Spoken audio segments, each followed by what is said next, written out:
Hello guys, pag-usapan lang natin si Catherine Bernardo. Kasi guys, kung makadikit siya kay Alden Richard, medyo kakaiba, 'di ba? Kasi guys, no, hindi naman gawain yan na magkaibigan, 'di ba? Ano ba talaga guys ang mga napapansin ninyo at nakikita ninyong ginagawa ni Alden Richard at Catherine Bernardo? Totoo ba ito ay gawain na magkaibigan? Naani mo guys, talagang ito ay uling-uli na nangyari sa Canada, 'di ba? At pinag-usapan ng mga netizens na nasa Canada at nagulat sila at nabigla sila sa mga nangyayari. Kasi daw spotted nga naman sila guys sa may gasolinahan at talagang si Catherine Bernardo guys ay talagang nakadikit kay Alden Richard at meron daw silang tinatanaw na isang view na napakaganda sa Calgary, Alberta, Canada. Naani mo guys ginawa din nila sa kanilang mall tour. Naani mo kasi guys iba ang mga reaction na ng maraming tao. Kung bakit nga naman guys kahit ang mga balita ay hindi sila naniniwala umano. Kahit ang mga celebrity guys alam nila yan noon pa man, 'di ba? Kahit na nga naman guys noong meron silang house blessing, talagang tinutokso na sina Alden Richard at Catherine Bernardo.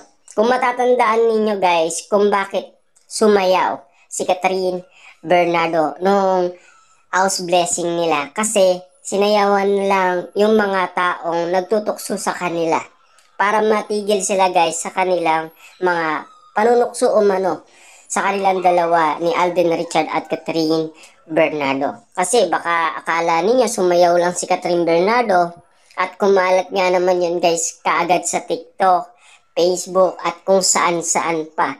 Naani mo guys akala nila sumayaw lang dahil merong music. Hindi ganun. Sumayaw si Catherine Bernardo dahil tinutokso sila ng kanilang mga malalapit na kaibigan ni Catherine Bernardo at mga guest umano na bisita ni Catherine Bernardo. Kasi siyempre guys no, spotted nga naman kasi si Alden Richard kung bakit nga naman siya imbitado sa house blessing. At siyempre guys, alam naman natin no, groundbreaking guys ng biniling lupa ni Catherine Bernardo ay nandoon pa si Daniel Padilla. Pero nung matapos na guys, ang mansyon ni Catherine Bernardo ay hindi na imbitado umano si Daniel Padilla. At iba mismo guys ang nakita nila, si Alden Richard guys. Diba? At katakataka guys kasi meron pang event si Alden Richard. Mas pinili niyang puntaan guys si Catherine Bernardo kesa dun sa event na napaka-importante para sa kanya dahil sa kanyang teleserye na ginagawa umano.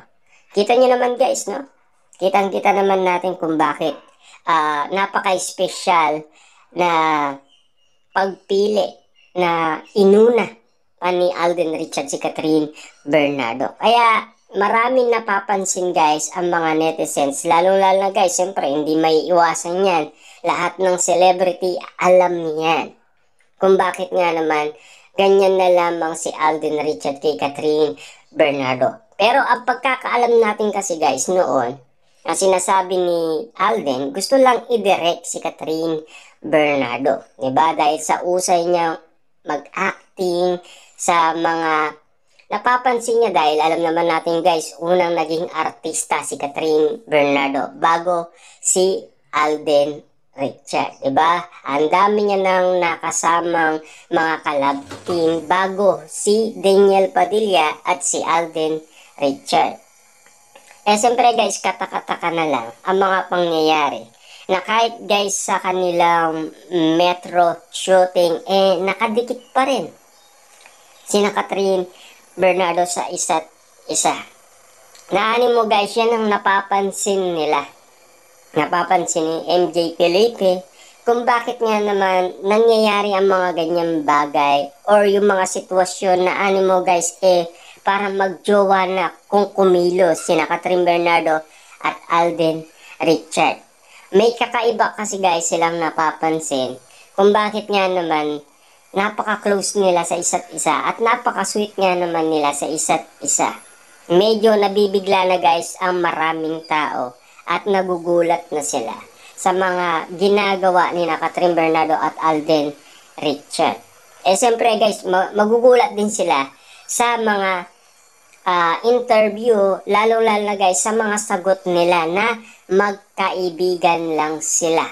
Pero sa mga legit na marites guys, hindi sila sang-ayon sa sagot umano ni Catherine Bernardo at Alden Richard. Dahil spotted na noon pa man ay nagpapadala ito ng mga bouquet na bulaklak, mga regalo, at mga pagkain sa bahay ni Catherine Bernardo. Kahit daw walang okasyon at ginagawa daw yan guys ni Alden Richard araw-araw.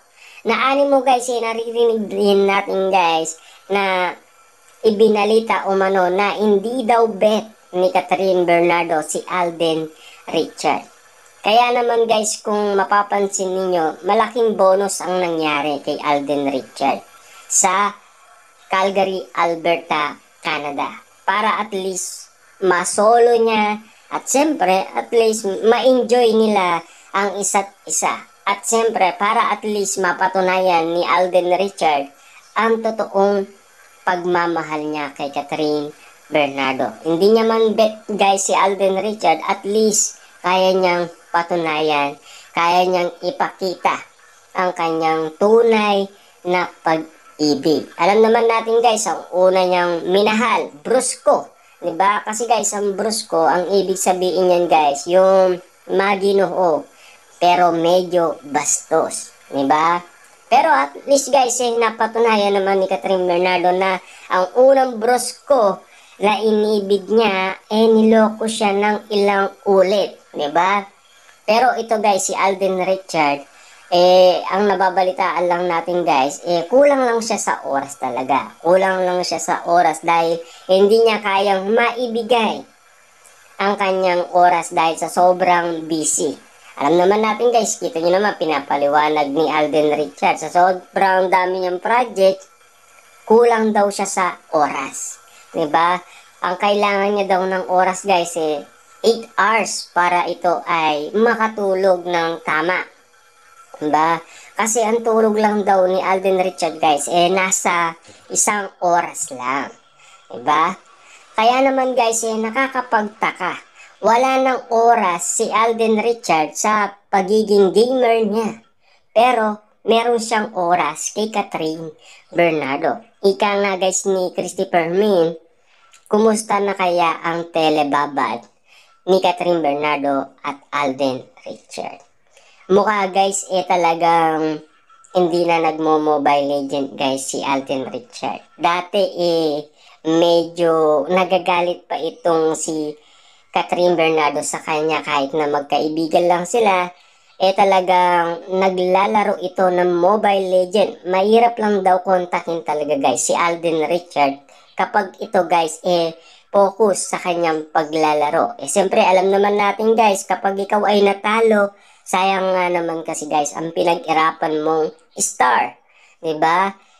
Alam naman natin guys yung feelings ngayon kung ano yung nararanasan natin at nakikita natin na medyo naglalaylo si Alden Richard sa pagiging gamer. At ang oras na dapat naglalaro siya, binigay niya na kay Catherine Bernardo. Meron bang pagkakaiba? Meron talagang pagkakaiba guys. Kasi kakaiba sa mga sitwasyon na ginagawa na nila.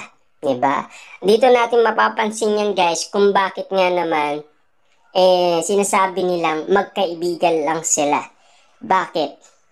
Ang magkaibigan ba araw-araw siyang magpapadala ng bouquet at mga regalo at mga pagkain kahit walang okasyon. Ang alam ko guys, pumupunta lang ang best friend pag may okasyon lang at walang regalo.